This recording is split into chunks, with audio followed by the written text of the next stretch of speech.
Welcome, everybody, to another episode of Ask the Expert with the Martin Knighton team. And we have our rotating guest interviewer, Whit Prouty, on today. And Whit is going to talk with Ben Nachimson about bankruptcy, which is a hot topic with this roller coaster of a year. So, Whit, take it away. Thank you very much, Martin. Appreciate it. Yes. So today's guest is Ben Nachimson of Wolf and Nachimson. Ben is a bankruptcy attorney, and we're going to talk about all the interesting things that are going on because of COVID and our economy and what the heck is happening out there. Ben, welcome. Thank you, Whit. Can you tell us a little bit about yourself? Well, I've been practicing bankruptcy through two recessions, and it looks like it's going to be my third one here. Out of UCLA Law, I externed for bankruptcy judge. I've been through, since 1990, for 30 years. I started out with a boutique bankruptcy firm doing Chapter 11s, did Chapter 7 trustee work, then was on my own, creditor work, really Bank of America. And then for the last 10 years, I joined up with some other lawyers. We have a great little practice. I do the bankruptcy end. And I've seen it all. So then this is going to be an interesting cycle. Fantastic. Interesting. Wow. I think we're all just kind of holding our breath because of what's going on with the economic circumstances driven by COVID. Can you tell us, as a bankruptcy attorney, are you busier than ever? Yes and no. Okay. It's a very interesting cycle because of what the government did to slow down the pain. The large companies, they can look ahead and they can see what's going on, and they file the bankruptcies in Delaware. I'm somewhat involved in the Hertz bankruptcy, but that doesn't really affect the local market. The local market, and what we're really going to talk about today, homeowners, that's not starting out. And if you look at the year-to-year statistics, it's still down from last year, which is an amazing statistic. Interesting. The actual consumers who are filing bankruptcy is down from last year. And that's really because there's a moratorium on defaults. The government is not letting creditors evict people. It's not letting creditors foreclose. It's not letting creditors collect. Even the courts are all backed up. So there's a lot of people sitting on the fence. I have a lot of people called me and said, we're going to file, but the governor just extended my eviction moratorium another 3 months. So there's a wave coming, and we all know it's there. I've been busier and I've had those calls, but I think it's going to be something affecting a lot of people in the next year and maybe two. Do you have, so you think it's like a year out to possibly 2 years out? It's going to be that far of a drag? I meant to say that the process is going to be a year. I think it's going to be starting much sooner. I think the day in California, the governor says, okay, evictions can go straight forward. I think things will start. I have a case right now with the United States Marshal, and we're holding off on acting just because the United States Marshal said we could evict, but we don't want to. And it's some bureaucrat who's just making the decision not to start coming down on people. A bureaucrat with a heart. I don't know. Maybe it's a federal bureaucrat. So there's a moratorium on evictions, and I think another key issue in bankruptcy, and I put this to my clients, is it's not just stopping your debt; it's moving forward. So especially in the business world, and we can talk about that. But in the business world, if you don't know where you are, where you can start, revenue can start picking up, you're really kind of frozen. And until we get a little bit of a break from all this, and we really know what the revenue is and how much debt you can pay back, then things can really start to move forward. So I think all those things are keeping bankruptcy a little bit at bay, but still, there's a lot of people suffering out there, and I have been busier. So tying that in then to what we do, I've heard of this thing called a Homestead Exemption. So talk to us about what it is and how bankruptcy or how they interplay? Well, this is a California phenomenon, and it's Okay. something to California, and it really doesn't have to do with COVID. It actually has to do with with the legislature just changing the law. January 1st, there's going to be a new law, and it's going to say that for a homestead exemption, it's going to be the countywide median sales price for a single-family residence up to $600,000. So what does that mean? The median sales price for a single-family residence in Los Angeles County is $664,000. So LA County, it's $600,000. Riverside is $400,000. San Bernardino is $370,000. But anywhere close to the coast, you've hit that cap. And just to give you an idea, today, if you're single, it's $50,000. If you're married, it's $100,000. If you're a senior or a low-income person, it's $175,000. Okay, so what does that mean? Yeah. Okay, so what does a homestead exemption mean? It means if you file bankruptcy, or if somebody wants to come and foreclose on your property, a judgment creditor, somebody has a judgment against you. If you have equity in your property that's more than a homestead exemption, then your house will get sold in bankruptcy. So people will call me and say, I have no money. And what about where you live? Oh, it's this little shack in LA. It's just worth like $1.2 million. And I say, and what's the mortgage? Oh, $800,000. You can't file bankruptcy, because if you file bankruptcy, you lose your house. And today that person's going to call me, same conversation, but I say, if you can hold out till January 1st, you can file bankruptcy. You can file bankruptcy and you can walk away from all your debt, and you're going to have a ton of equity left in your house. And you can borrow against that equity after the bankruptcy. It's really a game changer in terms of Interesting. in terms of your options in filing for bankruptcy. Okay, so let me ask you this question then. So obviously in LA County, we have a median sales price that is actually approaching $700,000. We're actually keep going, even through COVID, we're on the rise with our median. We're above the $600,000. But say that you have equity which is greater than $600,000. What happens? At that point, if you want to file bankruptcy, there's a risk that the house would go for sale. That's not the end of the equation. Another big equation, especially in California, is capital gains, because in California, since your basis is when you bought the house, if you've held the house for a long period of time, no one's going to sell it without paying taxes. So if you wanted to, let's just say, for instance, my example, there's a $1.2 million house and you had $500,000 in liens and there was $700,000 in equity. If a trustee would have to still pay out $200,000 because they bought the house in 1980, that's not going to happen. So you can still file bankruptcy and you'll still be protected. Another calculation that has to be done is the cost of sale. 6 to 8% is where you start playing with.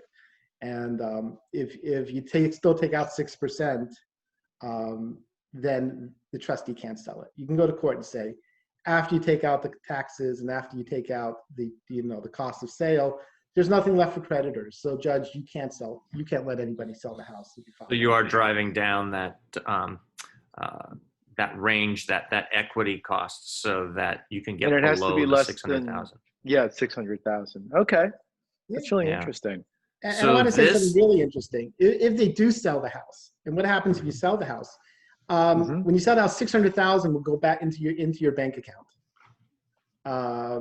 So whoever, let's say there are liens, and there are tons of liens, involuntary liens, I have to say, people with judgments against you. They'll get paid whatever they get paid, and you'll collect your $600,000. Now, here's the kicker in California. In California, you have to take that $600,000 and in 6 months buy a new house. Okay. Because if you take that money and you don't use it to purchase a new house, then 6 months later, they can come back to you and say, oh, we want that $600,000 back. Wow. Okay. Interesting. So do you know then how lenders are looking at that? Are you able, is there a moratorium then? Or, Lenders are voluntary, they have voluntary liens. So I don't think this really affects the lending world too much. The homestead exemption is really what happens is if you file Chapter 7, this is what I would do for you if you walked into my office and you had all these liens on your title report, and you looked at your Chase home mortgage, you looked at your equity, and it went above the value of the house.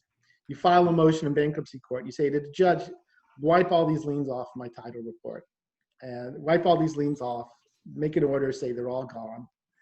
They'll all be gone, and then those debts are also gone in the bankruptcy themselves. So it really is something that will affect you if you have debtors with judgments. When debtors file judgments, creditors may have judgments. A good creditor attorney is going to file an abstract of judgment, and it's going to be sitting there on your property. So with this homestead exemption, I really have a lot more tools in my in my armory to help people, because I got $600,000 where I used to have $150,000.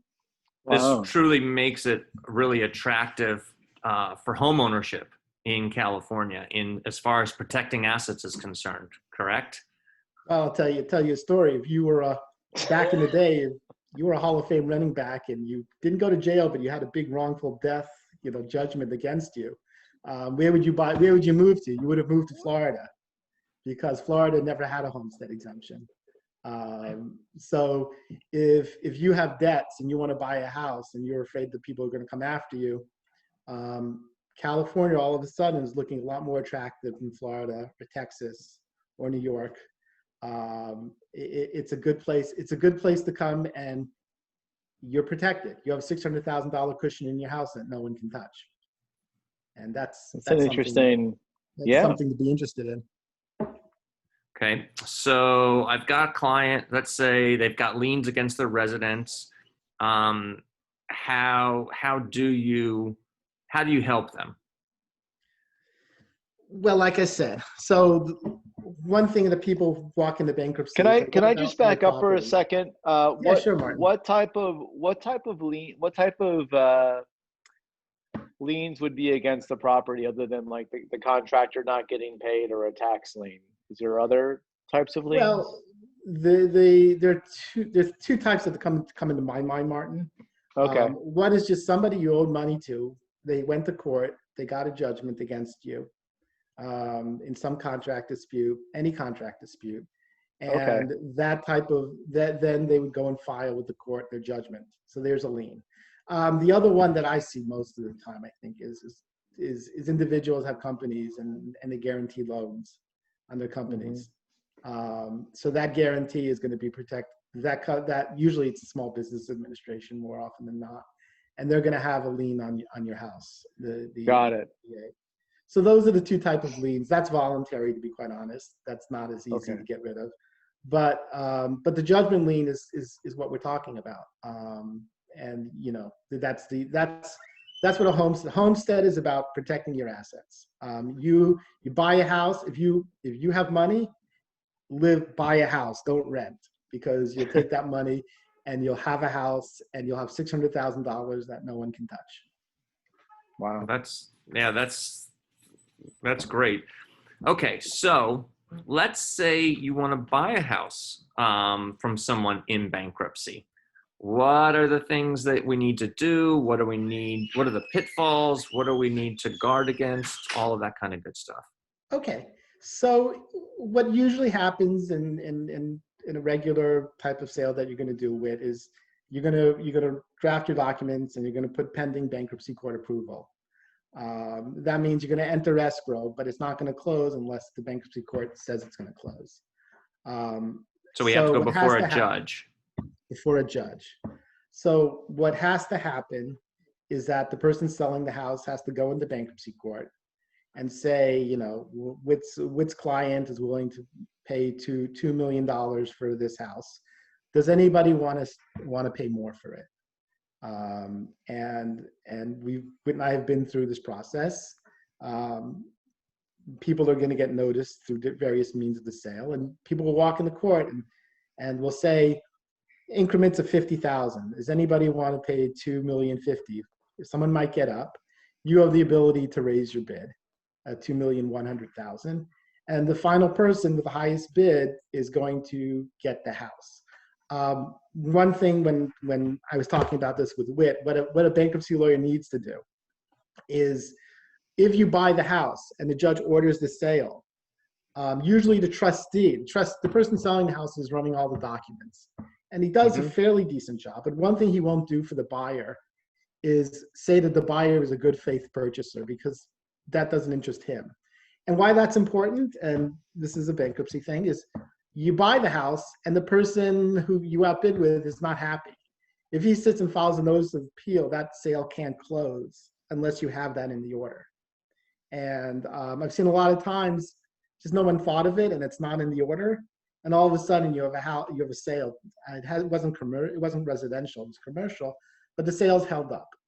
So so make sure you have a lawyer at least that knows that has to be in there, because that gets overlooked all of the time.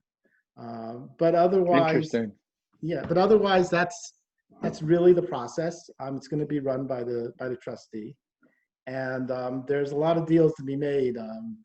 Buying distressed assets. Yeah, like you said, we actually have worked together and sold homes.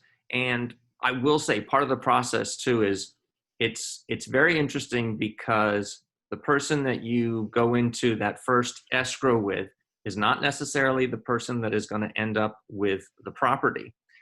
Even though they do their due diligence, there's money held in the escrow. It is all subject to bankruptcy court approval. And once you get that date and you go to court, there can be other people that show up, and then they can outbid you. So for a buyer, if you really want the property, it's very important for that buyer to show up in court to protect their purchase. And our last purchase, our last sale that Ben and I did, it was a duplex, and lo and behold, people did show up. The price got bid up, and it got bid up significantly from the number that we originally went into quote unquote escrow with. So very important to protect that asset. And it really doesn't matter that you spent money on inspections and all that kind of stuff. At the end of the day, it's who is the best buyer for the property as decided by the judge. Correct, Ben? Yeah, I'll tell you, in these type of cases, Whit's my most powerful weapon. Because distressed assets, what people in bankruptcy don't realize, that a distressed asset is a distressed asset. So they will walk into the bankruptcy saying, oh, I know this house that sold for this much money. And whatever reason it was, you're only allowed to put the house on the market and take the best bid after a short period of time. You can't say to the court, oh, I didn't get the bid I wanted, give us another 6 months. You can't do that. And a lot of debtors have that. They don't want to give it up. And what happens, and this happens to me a lot, is it's really the broker I come to rely upon, saying, listen, if they don't sell the house, it's going to foreclose, and the foreclosure price is going to be a lot lower than the bankruptcy sale price. And I know it's not what you want, but there's a bidding procedure, and it's really the distressed asset. And I always say, in bankruptcy, the value of the price is the best offer you get in that time period. So they have a concept of fair market value that is not really realistic. And I found my most successful bankruptcies in this area is when I have somebody like Whit helping me out, being the person to push them, but represent them, because that's a problem with a bankruptcy lawyer, and probably all lawyers. We want to advocate, we want to do what our client wishes, but what if our client's wishes are not exactly what we think is the best, is the best thing to do. Interesting. So Right. that happens a lot. So on those bankruptcy sales, do you have to show up with a cashier's check of 10% of the purchase price, similar to a foreclosure, or how does that work? Well, you need to put down a good faith deposit and a non-refundable deposit. An interesting, this usually doesn't happen in your basic sales, but if you're really helping the trustee out, I was in the sale when a person, there were issues with the house and they came up with an all cash offer. You could actually ask the court to be reimbursed I called stalking horse fee, like 3%, or anywhere between 3 and 10% of the sale price. That's a little bit unusual. I didn't think I was going to go into that because I'm talking about just your basic sales. But in your basic sales, you walk in, you have the financing. What is interesting is before the sale date happens, you send out a notice saying that if you want to show up, we have to qualify you as a bidder, and you have to come. You have to come about like a week before the hearing and just show us that you have the ability to make the bid that you're going to make. So it's not like somebody can come at the court and say, "Oh, I want to spend $2.3 million." You have to call me first, and you have to. I'm this in this world. I'm either the trustee attorney or the Chapter 11 debtor. You have to call me first, and you have to show me your financing and your ability to make the bid. So that protects everybody, that we don't have people coming in and making bids that they can never consummate. And the final thing is there's something called a backup bidder. So even if you're not the final person who wins the bidding process, you'll go to the court and say, I want this person to be the backup bidder, so that if anything fails with the top bid, the number 2 bid is locked in, at least for two weeks or a month or whatever, that we can go back to them and we can lock them in their bid that failed because the first bid fell out. So that brings up a good point. If you do then secure a backup bidder, then hopefully, and am I correct here, that then you don't have to go back before the judge to move on to that buyer. Well, that's the point of the backup bidder, right? Because we all know that somebody's going to make a bid and somebody's going to want to pull out. So we have somebody in our back pocket. We don't have to. The court has granted all the authority to the agent, to the seller, to move forward with the sale without going back to court. Right. So you have the court-approved backup, which is real important to not having then scheduled to get back into court and before the judge. Yeah, I've never been through a sale that had to go back and redo it because people fell out. Between all the protections of showing you have the ability to make the bid, and by the way, I think if you have the cash, these are usually going to be good deals for the bidder. Got it. So it's not something I've seen fall apart as long as it's done correctly. Okay, so I just happen to know this. I've heard about this. What is Subchapter 5, and how can it help homeowners? Subchapter 5. This is another part of my practice. In February this year, there was a new law that was passed by Congress, and basically, I think a lot of people. Let's go back to that conversation I would have with that debtor. Like, you can't file Chapter 7. You have to sell your house. There was another type of bankruptcy called Chapter 13. Chapter 13 would allow you to take all the money that you owed your mortgager and allow you to repay it over a five-year plan. It's a great vehicle if you're in that situation where you just called me and you just can't file a Chapter 7. But there was one small problem in Chapter 13, especially in California. The debt limits were just a few $1 million, like $1.2 million, and the people were living in $3 million houses and $2 million houses, and they just had too much debt to be someone who could file Chapter 13. and I have to throw them out and say, I can't do Chapter 13. You owe too much debt. I can't do Right. Chapter 7. They passed what's called the Subchapter 5. And let me try not to skip anything. There's something called Chapter 11, which I'd be selling. Right. And this is what I work with Whit. I do a Chapter 11, but Chapter 11s are expensive. There's a lot of going to court. You have to go to court for just about every transaction you make. Individuals are just not very comfortable following all the paperwork. It's a lot. It's very good for a business with an accounting department, with a good legal budget. But for individuals, Chapter 11 is really hard, and a lot of them failed. So Congress knew this. So Congress did something that we're going to make a Subchapter 5 of Chapter 11, which is an easier Chapter 11, and we're going to take out all the things that make Chapter 11 really, really difficult, and we're going to make it easier. I think as lawyers, we'll talk about all the little procedural things, but I'm going to make it simple. That it made it much simpler, and it threw out so much, a disclosure statement, some prospectus that you have to file with the court, that you go to the court 5 different times to make sure everything was correct. They threw that out. So it's really a way to do a Chapter 11 for no one who can do a Chapter 13. What was fascinating, this is COVID related, is that when they first came out with it, they had about a $2 million cap on the $2.3 million cap on the amount of debt, which was kind of near Chapter 13, so it didn't really help me.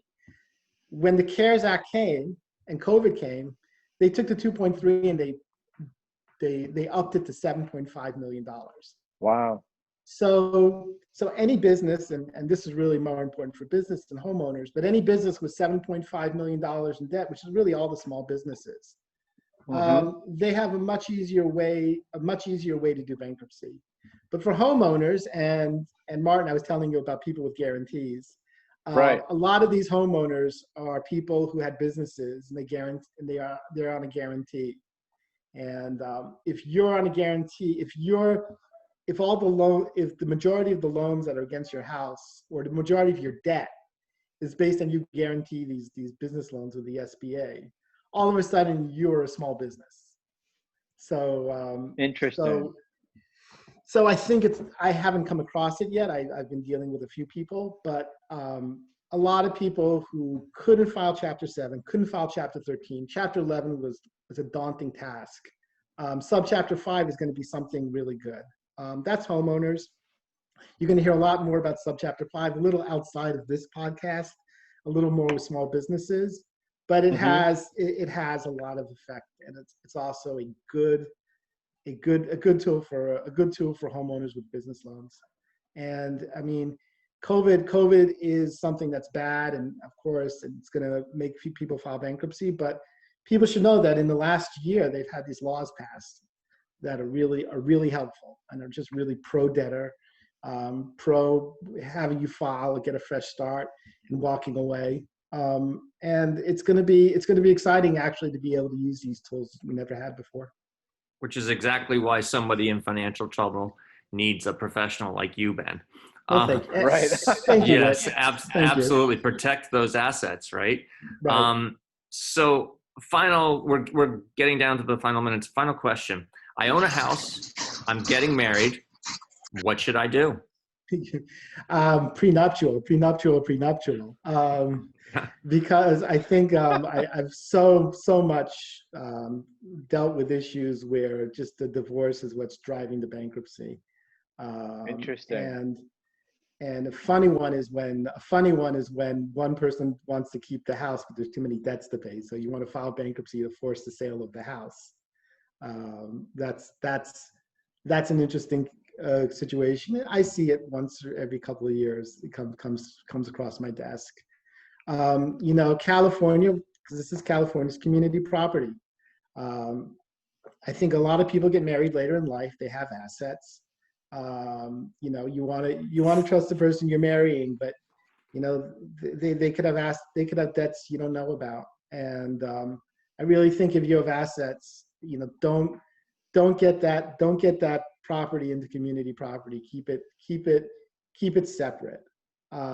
Because, and this is, there was actually, and what was a catalyst for me and Whit talking about this is that there just was a new case where if you held the property as joint, in a joint tenancy, as husband and wife, as joint tenants, then the courts were looking at it, even though you filed bankruptcy, they were looking at it as, you know, two people having separate assets. The Ninth Circuit actually asked California Supreme Court, because it was based on the evidence code, which went against the family code. And the family code said everything you own is community property.